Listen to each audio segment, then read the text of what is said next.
Everyone, नमस्ते आप सबको। Welcome to my channel.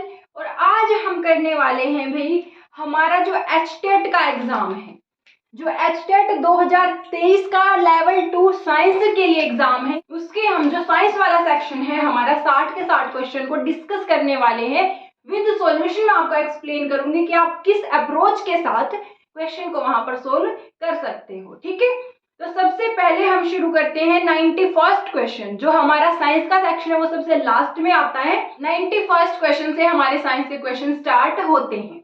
अब देखो, एग्जाम में तो हमारे पास मिक्स क्वेश्चन होते हैं केमिस्ट्री, बायोलॉजी और फिजिक्स के लिए, लेकिन हम इस तरीके से सोल्व करेंगे। पहले हम सारे फिजिक्स के क्वेश्चन सोल्व करेंगे, उसके बाद केमिस्ट्री, उसके बाद बायोलॉजी, या फिर मतलब एक सब्जेक्ट के एक साथ में सोल्व करेंगे, ताकि आपको बहुत ही जल्दी शिफ्ट ना होना पड़े एक सब्जेक्ट से दूसरे पर। और साथ के साथ में क्वेश्चन का स्क्रीनशॉट स्क्रीन पे लगा दूंगी, ताकि आप भी अपने आप वो क्वेश्चन रीड करके उसका सॉल्यूशन फाइंड कर सको। अगर आपसे क्वेश्चन नहीं बनता है फिर आप सॉल्यूशन को भी देख सकते हो। तो पहला क्वेश्चन हमारे पास है, range of gravitational force is. देखो भाई, हम सबको पता है जो ग्रेविटेशनल फोर्स होता है वो यूनिवर्सल फोर्स होता है। कैसा होता है? Universal. And what do you mean by universal force? A force which act everywhere in the universe. किसी भी पॉइंट पर आप चले जाओ पूरे यूनिवर्स में, वो फोर्स वहां पर एग्जिस्ट करेगा। और हमारा ग्रेविटेशनल फोर्स क्या होता है? अगर हम इसका फॉर्मूला भी देखें तो होता है वो Gm1m2/r²। It means m1 m2 हमारे पास कोई भी दो ऑब्जेक्ट होते हैं, उन दोनों का मास होता है m1 एंड m2। r होता है उन ऑब्जेक्ट के बीच का डिस्टेंस। अब ये डिस्टेंस हमारे पास 1 नैनोमीटर से लेकर के अनलिमिटेड इनफाइनाइट हो सकता है। मतलब आप यहाँ पर खड़े हो, लेकिन हजारों करोड़ों किलोमीटर दूर जो स्टार है, उस स्टार और आपके बीच में भी कोई ना कोई ग्रेविटेशनल फोर्स की वैल्यू प्रेजेंट होता है। ठीक है, तो जो ग्रेविटेशनल फोर्स है इसकी जो हमारी रेंज होती है वो होती है इनफाइनाइट। क्या होती है? इनफाइनाइट। क्यों? Because gravitational force is universal force. पूरे यूनिवर्स में हर दो ऑब्जेक्ट जो मास कंटेन करते हैं उनके बीच में ये फोर्स अप्लाई होता है। राइट। अब हम हमारे क्वेश्चन पहले फिजिक्स के ही सारे लेकर के चलेंगे, उसके बाद हम सेकंड सब्जेक्ट पर जाएंगे। तो जो नेक्स्ट फिजिक्स का क्वेश्चन हमें दे रखा है, that is a bulb of 210 vote. अब देखो, वोट किसकी यूनिट होती है? पावर की। तो हमें पावर कितना दिया है? 210 वोट दे रखा है। Will produce heat in calorie with in 5 minutes. उसने पूछा है कि आप कैलोरी में हीट निकालो कि 5 मिनट में कितना हीट प्रोड्यूस करेगा। अब देखो, हमको पता है पावर का फॉर्मूला क्या होता है? Work done divided by time. अब हमें पता है कि वर्क डन किसके इक्वल होता है? एनर्जी के।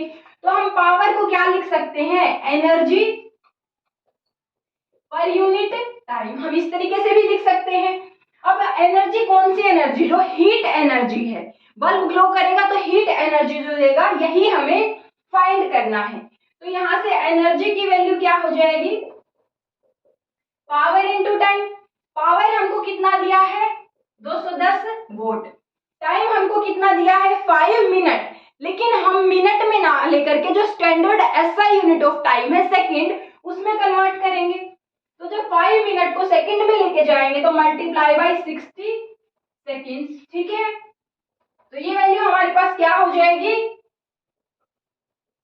इंटू 60।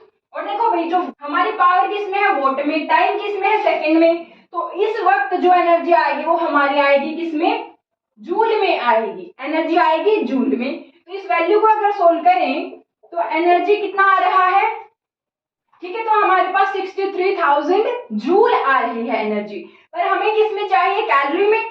और इसने हमें ऑलरेडी दिया है कि 4.2 joule equal to 1 calorie. 4.2 joule equal to 1 calorie. तो अब हमें जो जूल से कैलोरी में जाना होगा, तो 1 जूल इक्वल टू 1/4.2 कैलोरी। ठीक है, तो 1 जूल। देखो, हम इसको क्या लिख सकते हैं? यहाँ पर 63,000 इंटू 1 जूल लिख सकते हैं या नहीं? लिख सकते हैं। तो जो ये 63,000 इंटू 1 जूल है, इसकी जगह पर क्या यूज करेंगे? 1.4.2 कैलोरी। ठीक है, इसका ये डेसिमल हटाने के लिए ऊपर एक 0 जाएगा। अगर इसको हम 3 से कैंसिल करें, 3 2 जा 1 एंड ये, ठीक है, इस तरीके से आएगा हमारे पास। अब आगे अगर इसको 7 से कैंसिल करें तो ये क्या होगा हमारे पास, इंटू 10 डिवाइडेड बाई, ये कितने पे जाएगा, 2 पे। ठीक है, आगे सोल्व करने पर ये कितने पर जाएगा, 15,000 कैलोरी। हमारी कितनी हीट एनर्जी प्रोड्यूस होगी, 15,000 कैलोरी प्रोड्यूस होगा। ठीक है, तो इस तरीके से आप सोल्व करोगे। सबसे पहले हमने पावर का फॉर्मूला यूज किया है। अब पावर के फॉर्मूला से सिंप्लीफिकेशन करके हमारे पास वैल्यू आई है जूल में, इसको हम यूनिट कन्वर्ट करके कैलोरी में लेके जाएंगे और हमारा आंसर आ जाएगा। ठीक है, अब इसके बाद में नेक्स्ट जो क्वेश्चन फिजिक्स का है वो है, if the amplitude of loudness of sound becomes twice then loudness increased by a factor of. हमको पता है हमारा साउंड चैप्टर जो क्लास 9th में आता है, तो जो लाउडनेस होता है कि हमारी आवाज कितनी लाउड है, वो डायरेक्ट किसके प्रोपोर्शनल होती है, directly proportional to the square of amplitude. ठीक है, एम्पलीट्यूड के स्क्वायर के डायरेक्टली प्रोपोर्शनल होती है। तो मैंने बोला अगर मेरे पास एम्पलीट्यूड हो जाए 1 मीटर, ठीक है, तो लाउडनेस कितना हो जाएगा, लाउडनेस हो जाएगा 1 का स्क्वायर, मतलब कि 1 आएगी वैल्यू हमारे पास। ठीक है, और यूनिट क्या होगी लाउडनेस की, डेसिबल। ठीक है, ऑन द अदर हैंड अब इसने क्या बोला है कि जो आपका एम्पलीट्यूड है वो ट्वाइस अगर हो जाए, अब अगर एम्पलीट्यूड कितना हो जाए, 2 मीटर हो जाए, तो लाउडनेस क्या हो जाएगा, 2 का स्क्वायर दैट इज 4 डेसिबल। देखो, तो लाउडनेस अगर हमारा एम्पलीट्यूड कितने फैक्टर से इंक्रीज हुआ है, ट्वाइस हुआ है, तो loudness bye the factor of 4 increase हो रहा है। ठीक है, तो हमारा आंसर हो जाएगा option number B. Next question है, the minimum distance of distinct vision for young adult with normal vision is about. ये हमारा क्लास 10th के chapter human eye and the colourful world से डायरेक्ट क्वेश्चन लिया गया है। ये हमारा चैप्टर के अंदर भी क्वेश्चन है और पीछे एक्सरसाइज में भी है सेम क्वेश्चन। तो हमारे पास जो least distance of distinct vision होता है उसको हम नियर पॉइंट भी बोलते हैं, मतलब हमारे आंख से वो मिनिमम डिस्टेंस जहां पर हमें क्लियर दिखाई देता है, और वो होता है for a young healthy I, वो होता है 25 सेंटीमीटर। आपको यूनिट का अच्छा खासा ध्यान रखना है क्योंकि कंफ्यूजन के लिए 25 मीटर भी दिया है। ठीक है, तो 25 सेंटीमीटर पे आप सही आंसर लोग करोगे। अब नेक्स्ट क्वेश्चन हमारे पास है फ्रिक्शन के ऊपर, which is correct option in following. हमको ऑप्शन दिए हुए हैं, इसमें इसने किन किन फ्रिक्शन को कंपेयर किया है, स्लाइडिंग फ्रिक्शन है, स्टैटिक फ्रिक्शन है एंड रोलिंग फ्रिक्शन है। हमें बताना है इन तीनों में कौन सबसे ज्यादा होता है, कौन सबसे कम होता है। ठीक है, तो हमको पता है स्लाइडिंग फ्रिक्शन क्या होता है, जब कोई चीज स्लाइड करे, जैसे ये पेज है मेरे पास, इस पे रख के मैं ऐसे ऐसे अगर लेके जा रही हूँ, स्लाइड ऐसे, जो झूला भी स्लाइड होता है पार्क में, उसके ऊपर क्या करते हैं, फिसलन, ऐसे अगर जा रहा है, ठीक है, वो होता है स्लाइडिंग फ्रिक्शन। और जो स्टैटिक फ्रिक्शन है ये होता है भी जब मोशन में नहीं है ऑब्जेक्ट, उस वक्त जो फ्रिक्शन है। आप बोलोगे भाई मोशन में ही नहीं है तो फ्रिक्शन कहां से, देखो अगर ये इसके ऊपर रखा है इस तरीके से, तो अगर ये मोशन में नहीं है तो फ्रिक्शन है, तभी तो ये अपनी जगह पे ठहरा हुआ है, अदरवाइज तो ये चलता अगर फ्रिक्शन नहीं होता वहां पर तो। ठीक है, तो जब वो ठहरा हुआ है कोई ऑब्जेक्ट, उस वक्त जो फ्रिक्शन है उसको हम स्टैटिक, स्टैटिक का मतलब क्या होता है, नॉन मूविंग या फिर स्टेशनरी। ठीक है, जब कोई चीज रेस्ट पर है उसको हम बोलते हैं स्टैटिक। ठीक है, तो देखो अगर कोई भी हैवी बॉक्स है, हैवी सूटकेस, संदूक, कुछ भी है, अगर आप उसको सरकाने लगो तो शुरू में वो क्योंकि रेस्ट पर है आपको बहुत ज्यादा जोर लगाना पड़ेगा उसको चलना शुरू करने के लिए।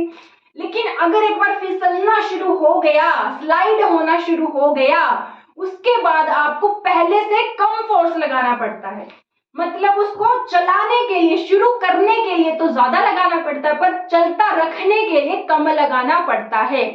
मतलब जो स्टैटिक फ्रिक्शन है ये ज्यादा होता है किससे, स्लाइडिंग फ्रिक्शन से। ठीक है, अब देखो मैंने बोला अगर कोई चीज को ऐसे धक्का लगाना है तो मुझे लगेगा ज्यादा फोर्स, अगर ऐसे घुमा घुमा के लेके जाना है, ऐसे घुमा के, उसको हम बोलते हैं रोलिंग फ्रिक्शन।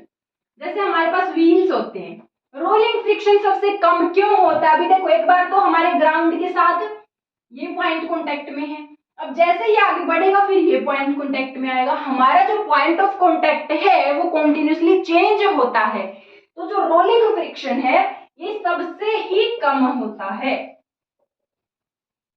ठीक है, समझ आई बात? तो जो स्टैटिक फ्रिक्शन होता है वो सबसे ज्यादा होता है। और एक बात और मैं आपको इंपॉर्टेंट बता दूं, क्योंकि जरूरी है सेम क्वेश्चन रिपीट हो, इससे रिलेटेड और कॉन्सेप्ट भी आपसे पूछ सकते हैं। तो जो स्टैटिक फ्रिक्शन की मैक्सिमम वैल्यू होती है, मैक्सिमम वैल्यू, मैंने बोला मैंने संदूक पर धक्का लगाना शुरू करा, मूव कर ही नहीं रहा, फिर मैंने बोला अपनी बहन को अपनी फ्रेंड को भी बुलाया, भी तू भी मेरे साथ शुरू हो जा। अब जब हम दोनों ने मिलकर धक्का लगाना शुरू किया तब जाके वो चला, मतलब कि जो मैक्सिमम वैल्यू है उसको चलाने के लिए, अदरवाइज उससे कम वैल्यू पर वो स्टेशनरी ही रहेगा, तो उस मैक्सिमम वैल्यू को हम बोलते हैं लिमिटिंग फ्रिक्शन।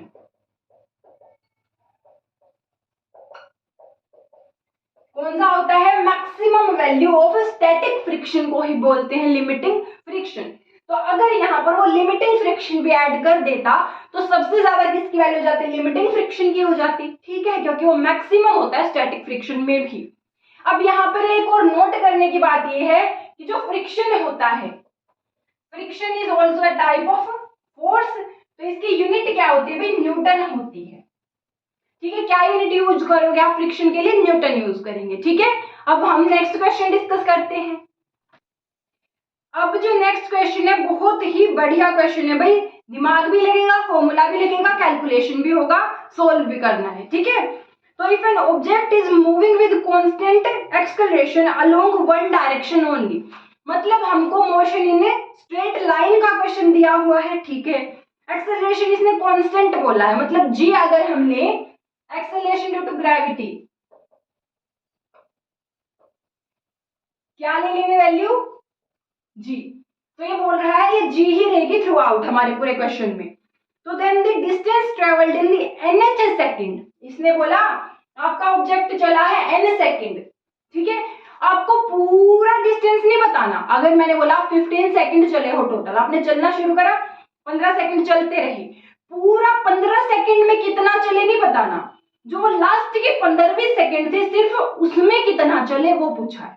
ठीक है, तो हमने बोला अगर जो टाइम है वो क्या दे रखा है, इसने सिर्फ nth सेकंड का बताना है, तो मैंने बोला अगर आप 15 सेकंड चले हो तो आप डिस्टेंस निकाल लो 15 सेकंड कितना चले हो, और डिस्टेंस निकाल लो 14 सेकंड, शुरू के 14 सेकंड कितना चले हो, तो आप जो 15 सेकंड चले हो उसमें से 14 सेकंड का डिस्टेंस घटाओगे तो जो 15th में चले हो सिर्फ वही तो रह जाएगा।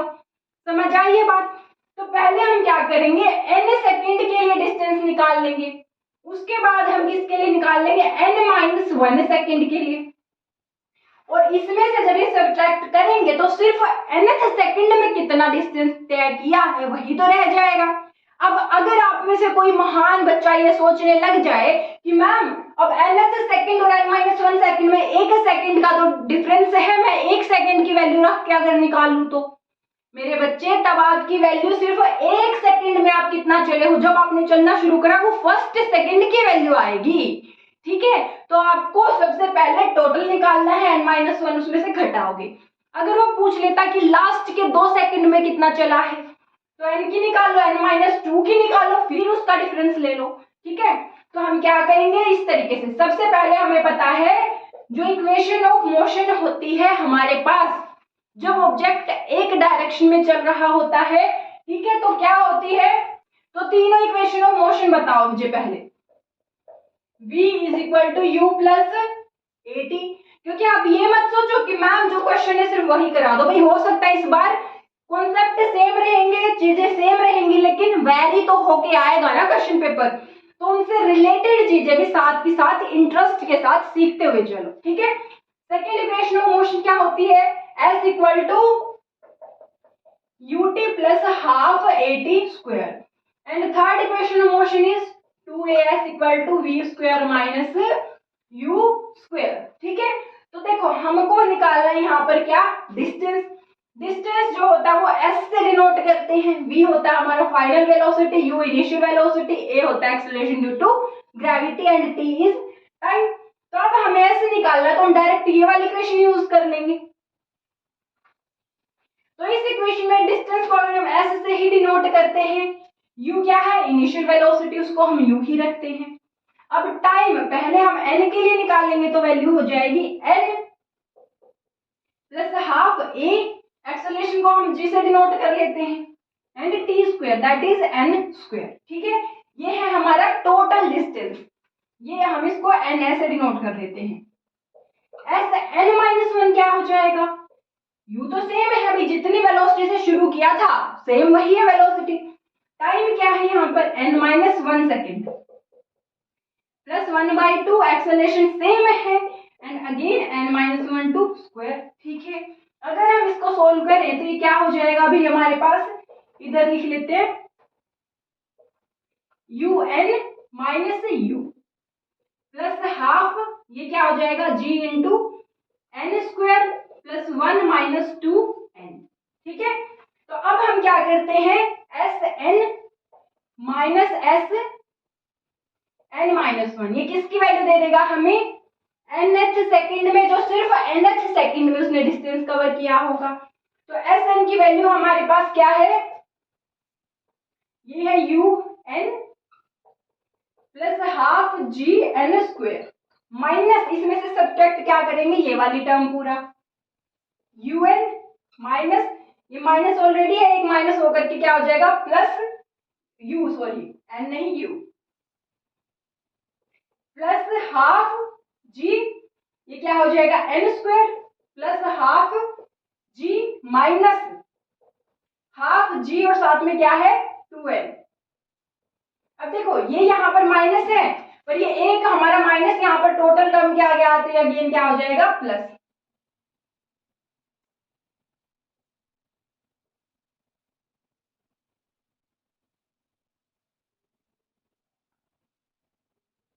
अच्छा एक सेकेंड, यहाँ पर प्लस माइनस में हल्का सा कंफ्यूजन हो गया है, तो आप एक स्टेप और ऐड कर लो यहाँ पर। ठीक है, तो जो सब्ट्रैक्ट करना है ना, हम इस पूरी टर्म के आगे लगा लेते हैं और एज इट इज लिखते हैं एक बार के लिए। ठीक है, तो ये नेगेटिव आएगा, ये पॉजिटिव आएगा, अगेन ये पॉजिटिव और ये नेगेटिव आएगा। ठीक है, तो ये नेगेटिव है। ठीक है, तो अब अगर हम इसको एलाबोरेट करके लिखें तो देखो यहाँ पर un से un कैंसिल हो जाएगा, यहाँ पर हाफ जी एन स्क्वायर, यहाँ पर ये क्या है टोटल नेगेटिव सब क्या आगे है, तो इससे ये कैंसिल हो जाएगा। यहाँ पर वैल्यू हमारी क्या बची, माइनस माइनस होकर के प्लस हो जाएगा और ये क्या हो जाएगी हमारी वैल्यू नेगेटिव आएगा। ठीक है, ये माइनस माइनस प्लस और ये माइनस क्या है यहाँ पर आएगा हाफ जी एंड माइनस, देखो यहाँ से 2 से 2 चला जाएगा जी एन, और साथ ही यहाँ पर भी माइनस है, यहाँ पर भी माइनस है, तो ये क्या हो जाएगा प्लस हो जाएगा। ठीक है, अगर हम इसको आगे और ज्यादा सोल्व करें तो ये क्या हो जाएगा u, ठीक है, प्लस हमने क्या है ये टर्म लिखी आगे। अब देखो हमको सोल्व किस लैंग्वेज में करना पड़ेगा भाई, जो ऑप्शन हमें दिए हैं इसी के टर्म में सोल्व करना पड़ेगा। तो इसने क्या किया, दो टर्म्स को साथ में लिखा हुआ है, तो हम इन दोनों टर्म्स को साथ में लिखेंगे क्योंकि u तो इसने सेपरेट हर ऑप्शन में लिखा हुआ है। अब देखो यहाँ पर एक समझने वाली बात क्या है, हमारे पास सिर्फ एक ही ऑप्शन दिया है, सॉरी आपको स्क्रीनशॉट में भी दिख रहा होगा, हमारे को सिर्फ एक ऑप्शन दिया है जहां पर नेगेटिव दिख रहा है हमें। ठीक है, तो हम उसी फॉर्म में इसको बनाने की कोशिश करते हैं। तो इसने दिया है a/2, ठीक है, मतलब हमारा एक्सेलरेशन क्या है, हमने g लिया है, अगर a लेके चलते ठीक है सेम बात है, तो g/2 मैंने लिख लिया यहाँ पर। अब यहाँ पर से मैंने g बाहर निकाल लिया, by 2 निकाला, तो साथ में 2 भी तो लिखना पड़ेगा ताकि ये क्या रह जाए कट के, सिर्फ g रह जाए, और साथ में क्या है अंदर n रह गया है, बिल्कुल ठीक टर्म आई है, माइनस यहाँ पर g/2 ही था 1, तो हमारा क्या हो गया है, ऑप्शन नंबर 2 करेक्ट हो गया है। ठीक है, आप सेम यहाँ पर g ना लेकर के a लेकर के चल सकते हो, तो सेम फॉर्म में हमारा आंसर हो जाएगा, अभी भी सेम ही है, बस रिप्रेजेंटेशन का हल्का सा फर्क है। ठीक है, तो इस तरीके से आपको सॉल्व करना होगा। आई होप ये वाली बात जो थी यहाँ पर यही इंपॉर्टेंट थी, और सेकंड हमारा इक्वेशन ऑफ मोशन। ठीक है, तो आई होप ये आपको अच्छे से क्लियर हो गया है। Now let us move to the next question. तो नेक्स्ट क्वेश्चन हमारा अगेन 10th क्लास से बिलोंग करता है। A light is refracted through a prism, the angle of deviation is.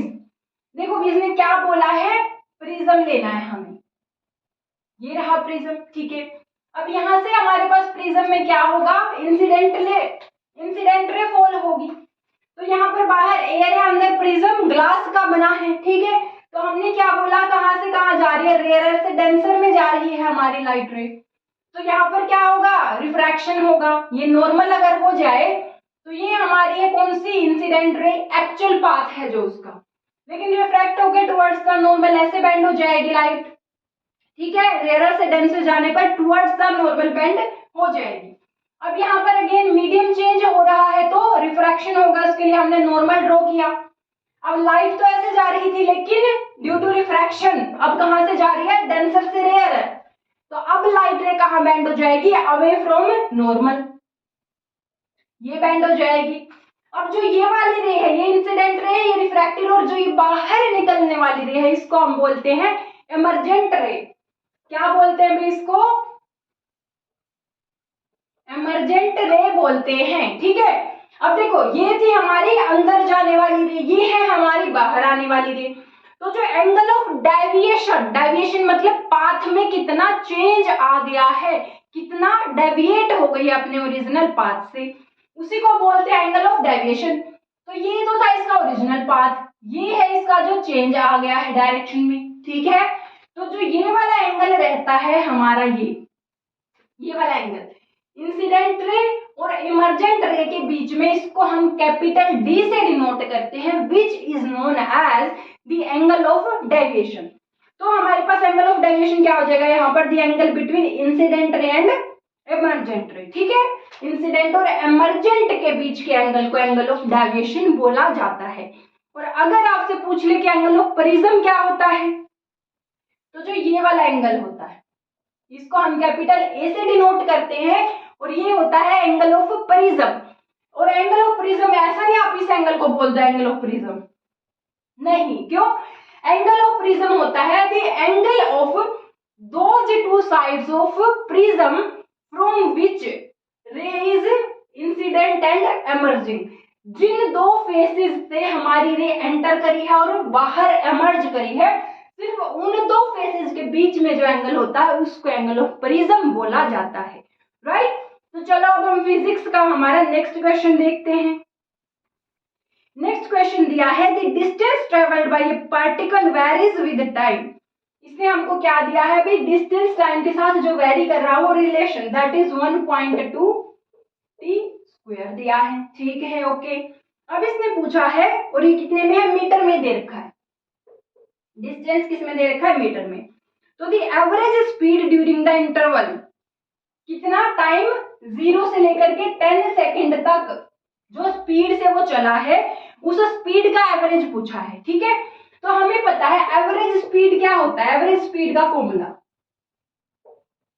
Average speed होता है total distance travelled divided by total time taken, ठीक है। हमारा नॉर्मल स्पीड क्या होता है, डिस्टेंस बाय टाइम होता है, लेकिन एवरेज स्पीड क्या होता है, total distance travelled divided by total time taken. अब देखो इसने टाइम 0 से 10 सेकंड दिया, मतलब टोटल टाइम तो हमारे पास 10 सेकंड हमें वैल्यू पता है। अब अगर हमें टोटल डिस्टेंस जो चला है वो 10 सेकंड में वो पता लग जाए तो एवरेज स्पीड निकल जाएगा। अब हम यहाँ से क्या करें भाई, अगर हम क्या निकाल लें, एस की वैल्यू हमें कितने सेकंड के लिए निकालनी है, 10 सेकंड के लिए। तो 1.2 इंटू 10 और t का क्या दे रखा है, स्क्वायर, ठीक है। तो ये क्या हो जाएगा, 1.2 इंटू 100, वैल्यू क्या आ जाएगी इनको मल्टीप्लाई करने से, 120, ठीक है, 120, ठीक है, 120 मीटर। तो अब अगर यहां से एवरेज स्पीड निकालें तो average speed would be total distance travelled that is 120 metre and total time taken which is 10 second.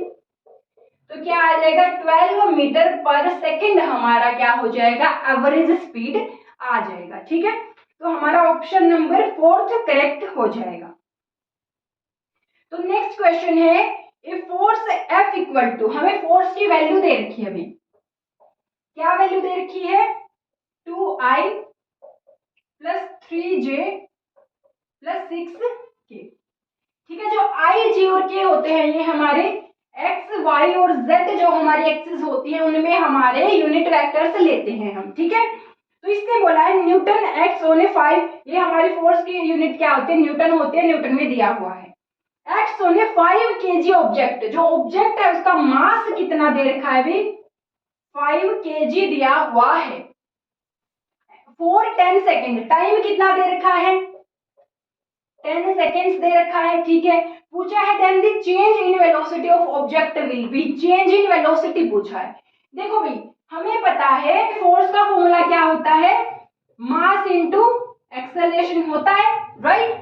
ठीक है, तो जो एक्सेलरेशन होता है ये क्या हो जाएगा, मास इनटू एक्सेलरेशन क्या होता है, change in velocity per unit time, कि हर टाइम कितना वेलोसिटी चेंज हो रहा है, मतलब del v by del t। ठीक है, हमारा चेंज इन वेलोसिटी। अब हमें क्या करना है, चेंज इन वेलोसिटी ही तो पूछा है उसने, तो अगर हम यहाँ से क्या करें, इसको इधर लेके आए टर्म्स को, तो डेल v की वैल्यू क्या हो जाएगी, हमारे पास f इधर ऑलरेडी है, मास क्या हो जाएगा नीचे आएगा और टाइम क्या आ जाएगा हमारा मल्टीप्लीकेशन।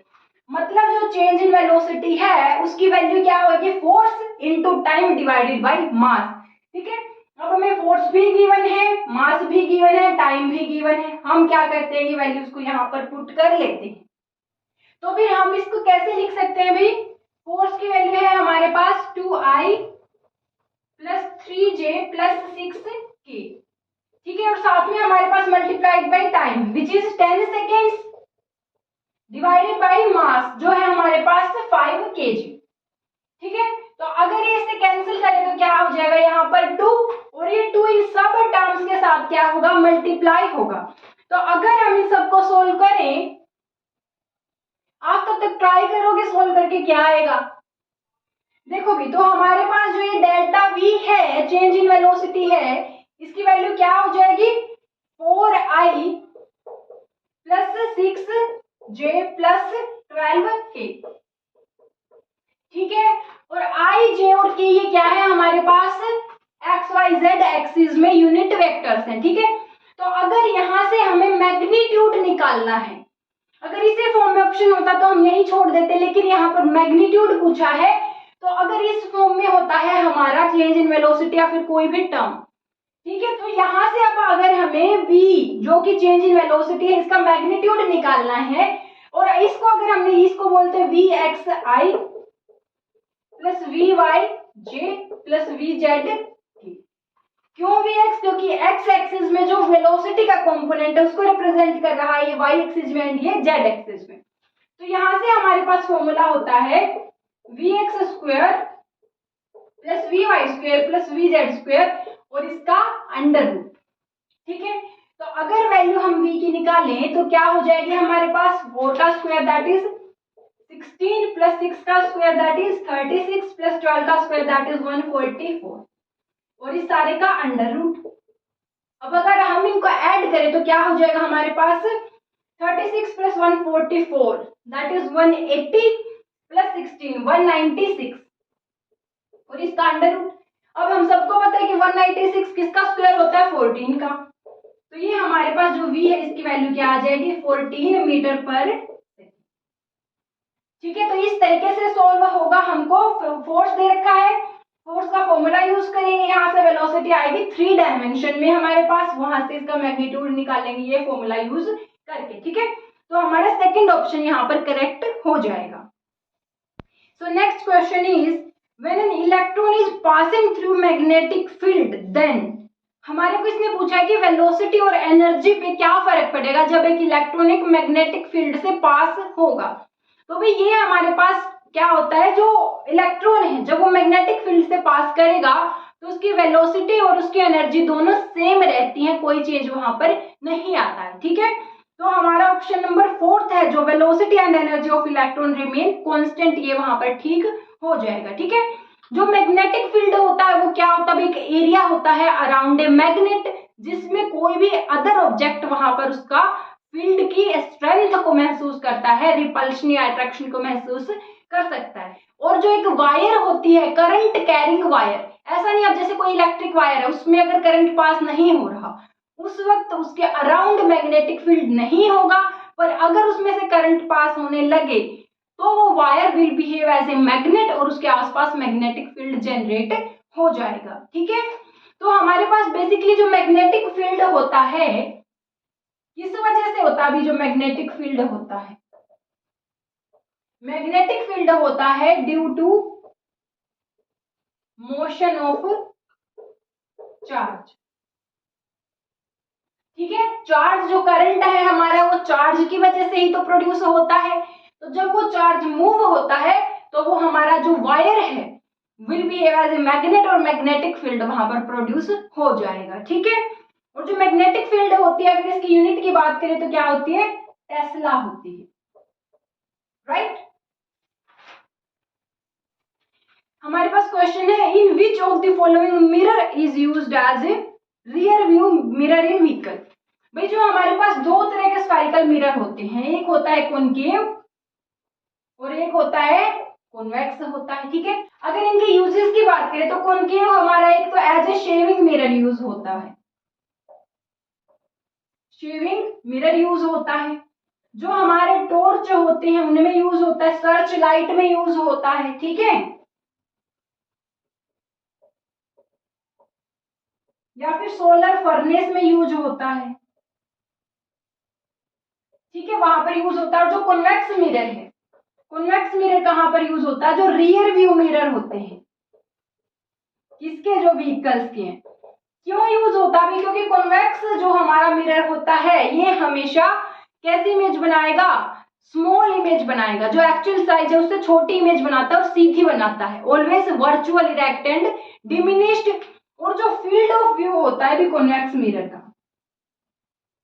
फील्ड ऑफ व्यू मतलब कितना हम एरिया उसमें देख सकते हैं, वो फील्ड ऑफ व्यू कॉनकेव के कंपैरिजन में कॉन्वेक्स का ज्यादा होता है। रोड पर हमें क्या चाहिए? जो पीछे व्हीकल आ रहे हैं हमें पूरा रोड अच्छे से दिखे, कितने व्हीकल आ रहे हैं, कैसे आ रहे हैं। ठीक है, तो इस वजह से हम कॉन्वेक्स मिरर को as a rear view mirror use करते हैं इन व्हीकल्स, राइट। आपने कभी देखा भी होगा जो हमारा मिरर है उसमें छोटे दिखते हैं भले ऑब्जेक्ट, लेकिन ज्यादा दिख रहा होता है एरिया। जो हमारे सिक्योरिटी मिरर होते हैं वहां पर भी यूज होता है। सिक्योरिटी मिरर आपने कहीं भी देखा होगा, रोड पे ही साइड में कहीं पर जहां भीड़ भाड़ का एरिया होता है एक मिरर लगा होता है। वो कैसा होता है? बाहर की तरफ निकला होता है ऐसे, है ना। जो ये वाला मिरर होता है ये कॉन्वेक्स होता है, इसमें ज्यादा दिख रहा होता है हमें एरिया, राइट। तो ये इसके यूजेस होते हैं दोनों मिरर के लिए। नेक्स्ट क्वेश्चन हमारे को दे रखा है,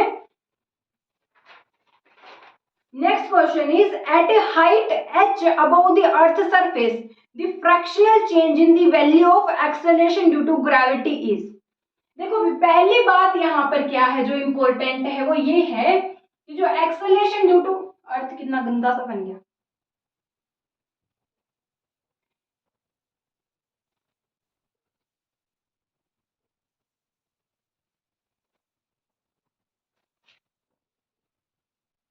ठीक है। तो अगर ये हमारे पास अर्थ है तो जो अर्थ का सरफेस होता है ना, अर्थ का सरफेस होता है, यहाँ पर जो एक्सेलरेशन ड्यू टू ग्रेविटी होता है इसकी मैक्सिमम वैल्यू होती है। मैक्सिमम वैल्यू कहाँ होती है? At the surface of earth. अब अगर हम इस सरफेस से नीचे चले जाएं, मिट्टी खोद के उसके अंदर जाने लगे तो भी एक्सेलरेशन ड्यू टू ग्रेविटी कम हो जाएगा। और अब अगर हम ऊपर चले जाएं, प्लेन में बैठ करके ऊपर चले जाएं, वहां पर भी एक्सेलरेशन ड्यू टू ग्रेविटी कम हो जाएगा।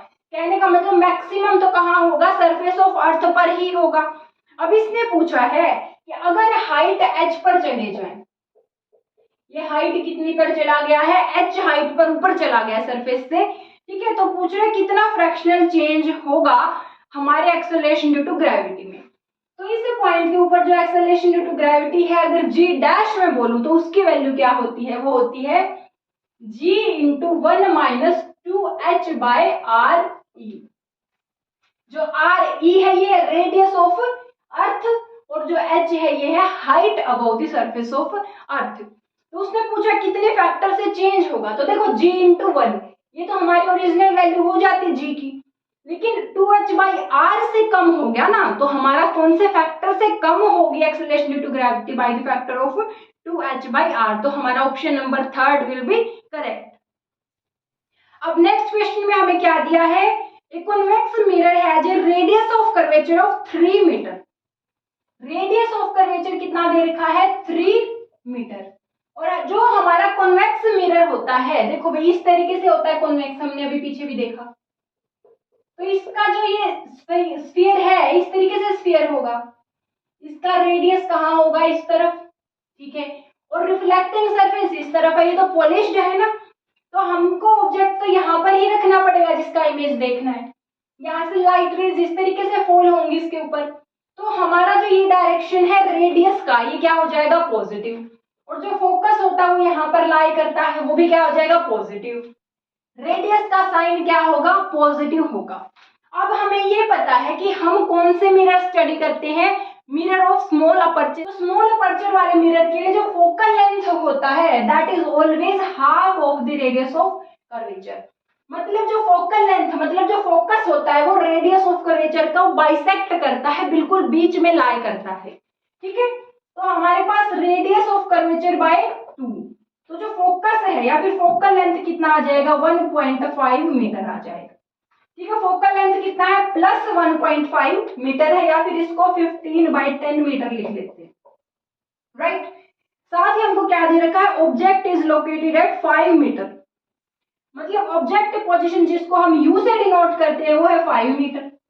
अब ऑब्जेक्ट किधर है भाई, पोल से, ये क्या होता है जो मिड पॉइंट होता है मिरर का पोल होता है, पोल से लेफ्ट साइड है, इंसिडेंट रे से ऑपोजिट है, तो कैसे आएगी वैल्यू माइनस। अब आप बोलोगे माइनस क्यों लिया, इस टॉपिक पर कंप्लीट वीडियो मेरे चैनल पर अवेलेबल है, आप ये पूरा टॉपिक अच्छे से वहां जाकर पढ़ सकते हो, बिल्कुल क्रिस्टल क्लियर हो जाएगा आपको पूरा का पूरा टॉपिक, ठीक है।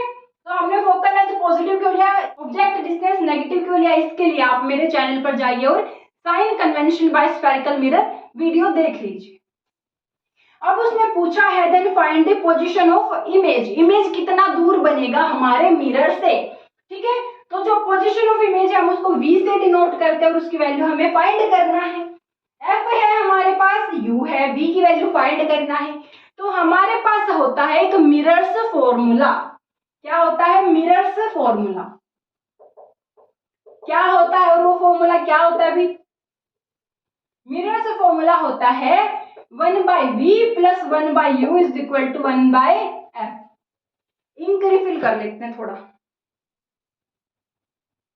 तब तक इसमें ये वैल्यूज पुट करो विद साइन और सोल्व करके बताओ मुझे क्या होगा।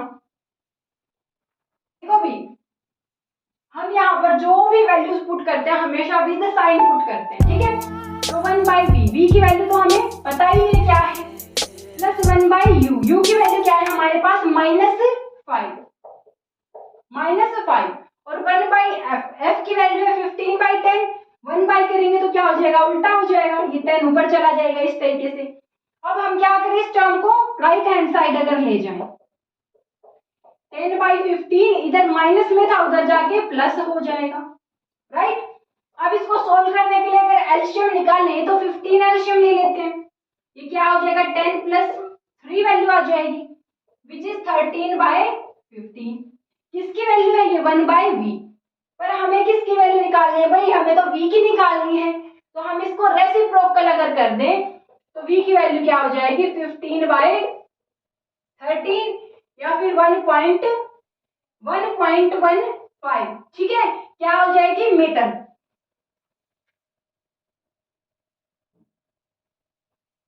क्योंकि ये दोनों टर्म भी तो हमको किस में दे रखी है मीटर में दे रखी है, ठीक है। और कैसी वैल्यू आ रही है प्लस वैल्यू आ रही है, तो v की वैल्यू हमारी इमेज डिस्टेंस क्या हो जाएगा 1.15 मीटर। इस तरफ कहाँ बनेगी हमारी 1.15 मीटर के ऊपर इमेज बन जाएगा, ठीक है। अगर ये कॉन्सेप्ट आपको क्लियर नहीं है तो मैं आपको दोबारा से बोल रही हूँ मेरे चैनल पर कंप्लीट चैप्टर है, कंप्लीट वीडियो है, बिल्कुल अच्छा, आपने कभी इतना इजी नहीं पढ़ा होगा कि एकदम से समझ में आ जाए। तो आप वहां पर जाकर प्लेलिस्ट है मेरे चैनल पर उसको पूरा देख सकते हो।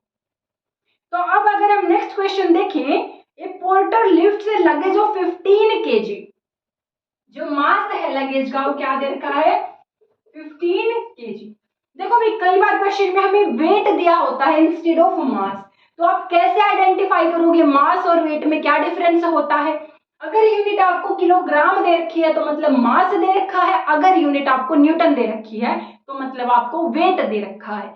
क्योंकि वेट क्या होता है, मास इंटू एक्सेलरेशन ही वेट होता है। ठीक है, ठीक है। Porter lifts luggage of 15 kg from ground and puts it on his head above 2 metre. उसका हेड जमीन से कितना ऊपर है, 2 मीटर। मतलब जो डिस्टेंस है वो कितना है, नीचे से उठाया जमीन से और सिर के ऊपर रखा। ठीक है, 2 मीटर पर above the ground the work done by porter on the luggage is. कितना वर्क किया उसने उसको उठा करके अपने सर पर रखने में। ठीक है, तो वर्क डन हमें निकालना है यहाँ पर। और साथ में बोला एक्सेलरेशन ड्यू टू ग्रेविटी की वैल्यू को 10 मीटर पर सेकंड स्क्वायर लेकर के चलो। ठीक है, तो वर्क डन अगर हमें निकालना है, वर्क डन की वैल्यू क्या होती है, फोर्स इनटू डिस्प्लेसमेंट। ठीक है, फोर्स का फॉर्मूला क्या होता है, mass into acceleration due to gravity into displacement. ठीक है, तो मास कितना दे रखा है, 15 kg, acceleration due to gravity 10 और डिस्प्लेसमेंट 2 मीटर। तो वैल्यू क्या आ जाएगी, 300 जूल आ जाएगी। क्या आ जाएगा, कितना वर्क कर दिया उस लगेज के ऊपर, 300 जूल। ठीक है, तो ऑप्शन नंबर फर्स्ट ही हमारा क्या हो जाएगा, करेक्ट। देखो अगर आप जूल लिखना चाहो जूल ठीक है, लेकिन इसने न्यूटन मीटर में दे रखा है तो न्यूटन मीटर ठीक है। क्यों, क्योंकि जो ये फोर्स है इसकी यूनिट क्या होती है, न्यूटन, और डिस्प्लेसमेंट की मीटर। ठीक है, तो न्यूटन मीटर भी क्या है, बिल्कुल ही करेक्ट होगा। राइट, तो आई होप आपको ये क्वेश्चन अच्छे से समझ आ गया है। So next question is a block of mass 5 kg। मास कितना दे रखा है, एक ब्लॉक है और उसका मास है 5 kg। ये चल क्यों नहीं रहा अच्छे से, kept on A table top. कि अगर ये हमारे पास टेबल है इस तरीके से, यहाँ पर एक ब्लॉक रखा हुआ है। ठीक है, जो ये ब्लॉक है इसका इसने क्या दे रखे डायमेंशन, लेंथ दे रखा है 10 मीटर सेंटीमीटर, 10 सेंटीमीटर, ब्रेड्थ दे रखा है 20 centimetre and height is 40 centimetre. ठीक है, और इसका इसने दे रखा है प्रेशर एक्सर्टेड पूछा है अगर ब्लॉक का मास है 5 kg। साथ में एक्सेलरेशन ड्यू टू ग्रेविटी का वैल्यू दिया है 9.8 मीटर पर सेकंड स्क्वायर हमको लेके चलना है। ठीक है, अब प्रेशर निकालना है। अभी प्रेशर का फॉर्मूला क्या होता है, प्रेशर हमारे पास होता है जो हमारा फोर्स होता है। ठीक है, फोर्स भी कैसा, परपेंडिकुलर वाला, परपेंडिकुलर फोर्स, या फिर इसको हम क्या बोल देते हैं, थ्रस्ट। अगर क्वेश्चन आ जाए कि what do you mean by thrust, जो परपेंडिकुलर फोर्स होता है उसको हम थ्रस्ट बोलते हैं। अब जैसे ये मेरे पास है क्वेश्चन पेपर, अगर मैं ऐसे इस पे परपेंडिकुलरली फोर्स लगाती हूँ उसको मैं थ्रस्ट बोलूंगी। अगर मैं ऐसे लगाऊं इसके ऊपर ऐसे, तो मैं उसको थ्रस्ट नहीं बोलूंगी, पहले मैं इसका वर्टिकल कंपोनेंट निकालूंगी, उस वर्टिकल कंपोनेंट को थ्रस्ट बोल सकती हूँ। लेकिन जो ये नॉन परपेंडिकुलर फोर्स है इसको मैं थ्रस्ट नहीं बोल सकती। पर्टिकुलरली जो परपेंडिकुलर फोर्स है उसको थ्रस्ट बोलेंगे डिवाइडेड बाय एरिया। ठीक है, और जो प्रेशर है उसके लिए आप परपेंडिकुलर फोर्स ही यूज करते हो, नॉन परपेंडिकुलर यूज नहीं कर सकते। उस केस में आपको पहले उसका वर्टिकल कंपोनेंट निकालना पड़ता है। राइट, तो यहाँ पर तो हमारा ब्लॉक रखा है, वो टेबल के ऊपर इस तरीके से कोई भी ऑब्जेक्ट रखा होगा तो परपेंडिकुलरली ही लगाएगा फोर्स। और फोर्स कैसे लगाएगा, फोर्स का formula mass into acceleration divided by area. Area क्या होता है, लेंथ इनटू ब्रेड्थ। राइट, तो मास दे रखा है उसका 5 kg, acceleration due to gravity दे रखा है 9.8 डिवाइडेड बाय लेंथ। लेंथ किस में दिया है, 10 सेंटीमीटर, पर हमको स्टैंडर्ड यूनिट मीटर में चेंज करना पड़ेगा। पहले सेंटीमीटर से मीटर में जाने के लिए इसको डिवाइड करेंगे 100 से, ये हो जाएगा हमारा मीटर में। सिमिलरली ब्रेड्थ किससे डिवाइड करेंगे, 100 से, ये हो जाएगा मीटर में। ठीक है, तो वैल्यू क्या है, अगर इसको कैंसिल करें तो 1/10, तो ये क्या हो जाएगा 1/10, तो 10 ऊपर ही तो चला जाएगा हमारा, 1/10 अगर करूँ 10 ऊपर चला जाएगा। ये क्या है 2/10, तो 2/10, 10 अगेन ऊपर चला जाएगा इस तरीके से।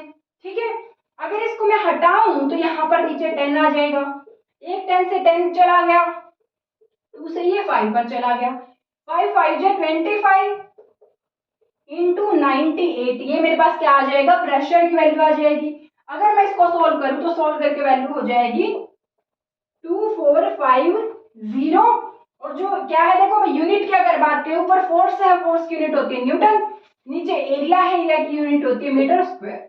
तो ये क्या हो जाएगी यूनिट, न्यूटन मीटर स्क्वायर, या फिर प्रेशर की यूनिट क्या होती है, पास्कल। या तो हम इसको पास्कल बोल दें या फिर न्यूटन पर मीटर स्क्वायर भी बोल सकते हैं। ठीक है, तो ऐसे आपका ये क्वेश्चन सॉल्व हो जाएगा। नेक्स्ट क्वेश्चन है, light enters from air to glass having refractive index 1.50। जो ग्लास है उसका रिफ्रैक्टिव इंडेक्स दे रखा है, किसका, ग्लास का 1.50 दे रखा है। If the speed of light in vacuum is 3 × 10⁸ metre per second, then speed of light in the glass is. हम सबको पता है अभी जो रिफ्रैक्टिव इंडेक्स का फॉर्मूला होता है वो क्या होता है, C/V। ठीक है, म्यू इक्वल टू C/V, जहां पर C क्या होता है, speed of light in vacuum, and V is the speed of light इन कोई भी मटेरियल। और जो ये म्यू होता है ये रिफ्रैक्टिव इंडेक्स होता है उसी मटेरियल का। ठीक है, तो यहाँ से हमको C की वैल्यू दे रखी है, म्यू की वैल्यू दे रखी है, किसकी पूछिए, V speed of light in glass. तो यहाँ से अगर फॉर्मूला में निकालूं तो V क्या हो जाएगा, C/म्यू। C की वैल्यू है 3 × 10⁸ मीटर पर सेकेंड, और म्यू की वैल्यू है 1.50। अगर कैंसिल करूं तो 3 से 2 पर जाएगा, तो V की वैल्यू क्या आ गई है, 2 × 10⁸ मीटर पर सेकेंड। ठीक है,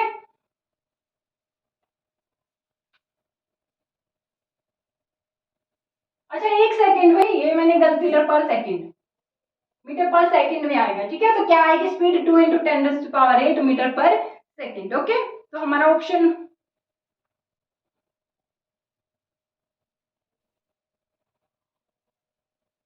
ये क्या, ये ऑप्शन नहीं दे रखा क्या पूरा कहीं पे इसमें, तो शायद ये मेरे हिसाब से गलत ऑप्शन दे रखा है इसने, क्योंकि इसने ये वाला ऑप्शन कहीं भी नहीं दे रखा। ठीक है, तो हमारा 2 × 10⁸ मीटर पर सेकेंड ही करेक्ट जाएगा। अगर क्वेश्चन गलत है तो सबको ग्रेस मार्क मिलेगा इसके लिए। ठीक है, so next question is the kinetic energy of an object of mass m moving with velocity। देखो मास तो हमको क्या दे रखा है, m ही दे रखा है, वैल्यू नहीं दी कोई, m दे रखा है। Moving with velocity 5 metre per second, velocity क्या दे रखी है, initial velocity 5 metre per second.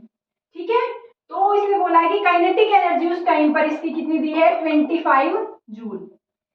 Right, आगे पूछा है velocity of this object increased by 3 times. अगर इसकी वेलोसिटी क्या हो जाए 3, या अगर ये v1 थी तो 3v1, 3 टाइम्स हो जाए, उस टाइम पर काइनेटिक एनर्जी पूछ रहा है। ठीक है, बता देते हैं। देखो हमने क्या बोला, काइनेटिक एनर्जी का फॉर्मूला क्या होता है बताओ, हाफ mv²। m होता है मास ऑफ ऑब्जेक्ट, v होता है वेलोसिटी। ठीक है, फर्स्ट केस अगर हम कंसीडर करें तो काइनेटिक एनर्जी कितना दिया है, 25। अगर वैल्यू सारी पुट करें इनटू मास, मास कितना दिया है, m ही दे रखा है, v कितना है, 5 है, 5 का स्क्वायर अगर करें तो क्या हो जाएगा 25। m की वैल्यू अगर यहां से निकाले, देखो 25 से 25 कैंसिल, m की वैल्यू हो जाएगी 2 kg। ठीक है, कितना है मास ऑब्जेक्ट का, 2 kg।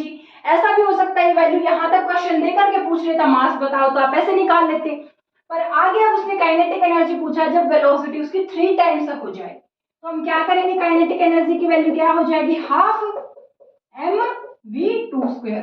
अगर ये क्या है, v2 है। ठीक है, तो मास की वैल्यू भी अब हमने निकाल ली है 1/2, मास की वैल्यू 2, और v क्या हो चुका है 3 × v1, विच इज 3 × v1 क्या है 5, मतलब 15 मीटर पर सेकेंड। तो यहाँ पर क्या आ जाएगा, 15 का स्क्वायर हो जाएगा, क्योंकि वेलोसिटी का स्क्वायर होता है, तो ये 2 से 2 कैंसिल, और 15 का स्क्वायर 225 जूल। तो हमारी काइनेटिक एनर्जी क्या आ जाएगी, 225 जूल हो जाएगी जब वेलोसिटी 3 टाइम्स हुई है। Right, now next question is in which of the following media speed of sound wave is greater, कि कौन से मीडियम में स्पीड ऑफ साउंड ज्यादा होगा। अब हमें पता है भी जो स्पीड ऑफ साउंड होता है वो सबसे ज्यादा किस में होता है, सॉलिड में, उसके बाद लिक्विड में, और सबसे कम किस में होता है, गैसेस में, और वैक्यूम में तो स्पीड ट्रैवल ही नहीं कर सकती। ठीक है, तो यहाँ पर उसने आपको क्या क्या दे रखा, एयर दिया है, ग्लास, वाटर एंड वैक्यूम। तो वैक्यूम में तो हमारी स्पीड ट्रैवल ही नहीं कर पाएगा, वाटर में सबसे मैक्सिमम नहीं होगा, एयर में कम होगा, ग्लास में क्या होगा, सबसे ज्यादा होगा। अब अगर हम बात करें कि स्पीड ऑफ साउंड, साउंड एक जगह से दूसरे जगह प्रोपेगेट होता कैसे है? तो by the help of vibration of particle. जो ये पार्टिकल है वाइब्रेट होकर के अपनी एनर्जी इस तरीके से आगे ट्रांसफर करते रहेंगे, तो ये क्या हो जाएगी, साउंड हमारी एक पॉइंट से दूसरे पॉइंट पर रीच होती है। अब जितने ये पार्टिकल्स क्लोज पैक्ड होंगे उतना ही तो जल्दी ट्रांसफर करेंगे एनर्जी। इस वजह से हमारे सॉलिड में सबसे ज्यादा स्पीड होगी देन लिक्विड देन गैसेस। और अगर पार्टिकल्स है ही नहीं, अगर वैक्यूम है तो साउंड ट्रैवल ही नहीं कर सकता। ठीक है, इस वजह से क्योंकि हमारा जो साउंड है उसको ट्रैवल करने के लिए मीडियम की नीड होती है, इस वजह से हम इसको मैकेनिकल वेव भी बोलते हैं। किसको? साउंड को। On the other hand, do light wave require medium to travel? No, light को मीडियम की नीड नहीं होती, on the other hand sound को होती है। तो साउंड हमारी मैकेनिकल वेव होती है और लाइट जो होती है वो मैकेनिकल वेव नहीं होती है। ठीक है, तो आई होप कि इस वीडियो से आपको एक बहुत अच्छे से इंट्रोडक्शन मिल गया है कि हमारे एचटेट में फिजिक्स के क्वेश्चन किस लेवल के और किस टाइप के बनेंगे और आपको उन्हें किस अप्रोच के साथ सोल्व करना है। तो अगर आपको ये वीडियो हेल्पफुल लगा है तो लाइक करिए, शेयर करिए और मेरे चैनल को सब्सक्राइब कर लीजिए। इस वीडियो के बाद मैं लेकर के आने वाली हूँ same video same question paper से केमिस्ट्री सब्जेक्ट के लिए। ठीक है, तो हम अलग अलग वीडियो में सेपरेट क्यों बना रहे हैं, ताकि आपको सारे सब्जेक्ट होच पोच ना हो जाए, मिक्स ना हो जाए। अब क्योंकि हमारे एग्जाम में लेस देन 2 मंथ्स रह गए हैं, तो आप पढ़ते रहिए, अपनी तैयारी कंटिन्यू रखिए। I wish you all the best, keep studying and bye bye.